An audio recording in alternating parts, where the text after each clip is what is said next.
സിനിമയിലെത്തി ഇത്രയധികം വർഷങ്ങൾ പിന്നിട്ടിട്ടും മലയാളത്തിൻ്റെ മെഗാസ്റ്റാർ മമ്മൂട്ടി ഇന്നും സംവിധായകരോട് അവസരം ചോദിക്കുന്നു.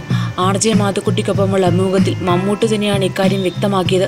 പുതുമുഖങ്ങളെപ്പോലെ ഇന്നും മെഗാസ്റ്റാർ അവസരം ചോദിക്കാറുണ്ടെന്നത് ആരാധകർക്ക് പുതിയ അറിവാകും. എന്നാൽ അതിന് തൻ്റേതായ കാരണങ്ങളും മമ്മൂട്ടിക്കുണ്ട്. മമ്മൂട്ടിയുടെ അഭിനയ ജീവിതത്തിലെ ഏറ്റവും ശ്രദ്ധേയമായ ഒരു സിനിമ അങ്ങനെ ചോദിച്ചു വാങ്ങിയതായിരുന്നു. നല്ല സിനിമകൾ ചോദിക്കാതെ കിട്ടില്ല എന്ന് മമ്മൂട്ടിയുടെ പക്ഷം. അതുകൊണ്ടാണ് ഇപ്പോൾ അദ്ദേഹം അവസരങ്ങൾ ചോദിക്കാൻ മടി കാണിക്കാത്തതും. അങ്ങനെ അവസരം ചോദിച്ചു വാങ്ങിയതിൽ മമ്മൂട്ടിയുടെ കരിയറിലെ മികച്ച ചിത്രമായ പാലേരി മാണിക്യവുമുണ്ട്. പാലേരി മാണിക്യവുമായി രഞ്ജിത്ത് മുന്നോട്ട് പോകുന്ന സമയമായിരുന്നു അത്. നാടക കലാകാരന്മാരായിരുന്നു ചിത്രത്തിൽ അധികവും.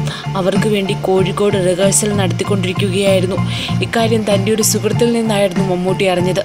ഉടനെ രഞ്ജിത്തിനെ വിളിച്ചു. പാലേരി മാണിക്യം സിനിമയ്ക്ക് ആക്കുകയാണോ എന്ന് ചോദിച്ചു.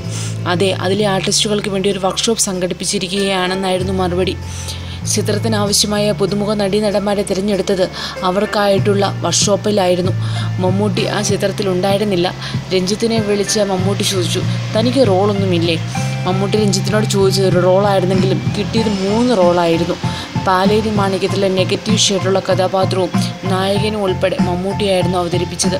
ചോദിച്ചു വാങ്ങിയ ചിത്രത്തിലൂടെ മമ്മൂട്ടിക്ക് കിട്ടിയ 1-2 അവാർഡുകൾ, മികച്ച നടനുള്ള സംസ്ഥാന പുരസ്കാരം ഉൾപ്പെടെ നിരവധി അവാർഡുകൾ പാലേരി മാണിക്യത്തിലെ അഭിനയത്തിന് മമ്മൂട്ടിയെ തേടിയെത്തി. 2009 ഡിസംബർ 5-നായിരുന്നു പാലേരി മാണിക്യം തിയേറ്ററിലെത്തിയത്.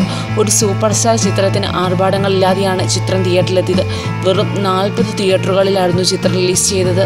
കൂടുതൽ ചലച്ചിത്ര രംഗത്തെ വാർത്തകൾക്കായി സബ്സ്ക്രൈബ് ചെയ്യുക മലയാളം ന്യൂസ് ടൈം.